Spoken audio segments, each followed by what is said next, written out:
Hello everyone, आज हम करने वाले हैं use of has have had. आपको पता है जो हैज होता है ना बच्चे, हैज को हम कहाँ यूज करते हैं? Use with a singular subject. यानी जब भी हमारा सब्जेक्ट क्या होगा, सिंगुलर सब्जेक्ट होगा, तब हम हमेशा हैज का यूज करेंगे। और एक बात और आपने ध्यान रखनी है कि इन प्रेजेंट टेंस, मतलब प्रेजेंट में जब किसी किसी की बात हो रही होगी तब हम हैज का यूज करेंगे। और सिंगुलर के सब्जेक्ट के लिए सिंगुलर सब्जेक्ट, यानी सिंगुलर सब्जेक्ट कौन से होते हैं? जैसे कि ही, शी, इट, या फिर कोई भी सिंगुलर सब्जेक्ट नेम भी हो सकता है किसी का। ये आपको समझ आया। फिर उसके बाद हम हैव पढ़ते हैं।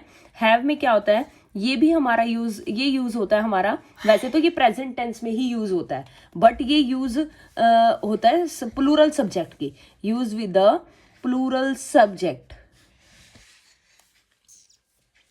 ओके। और इन प्रेजेंट टेंस आपको ये ध्यान रखना है कि ये हमारा यूज कहाँ पर होता है? प्लूरल सब्जेक्ट के साथ यूज होते हैं। और सब्जेक्ट हमारा क्या रहता है? जैसे प्लूरल सब्जेक्ट आपको पता होना चाहिए। जैसे मैंने आई को लेकर काफी बार बताया कि आई अपने आप में ऐसा पर्सन है या ऐसा घमंडी इंसान समझ लीजिए है कि अपने साथ कभी भी हैज नहीं लेता। जबकि बच्चों का क्वेश्चन क्या रहता है? मैम आई तो सिर्फ मैं के बारे में बात हो रही है, सिर्फ एक के बारे में बात हो रही है, तो आई तो प्लूरल होना चाहिए, आई तो सिंगुलर होना चाहिए। लेकिन आई बच्चे हमेशा क्या रहता है? प्लूरल रहता है। तो आपने ये बात ध्यान रखनी है।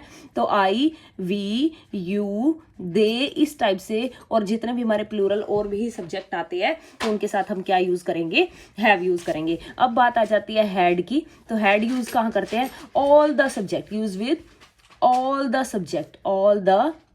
Subject in past tense. कि जितने भी सब्जेक्ट होंगे पास्ट टेंस में वहां पर हमारा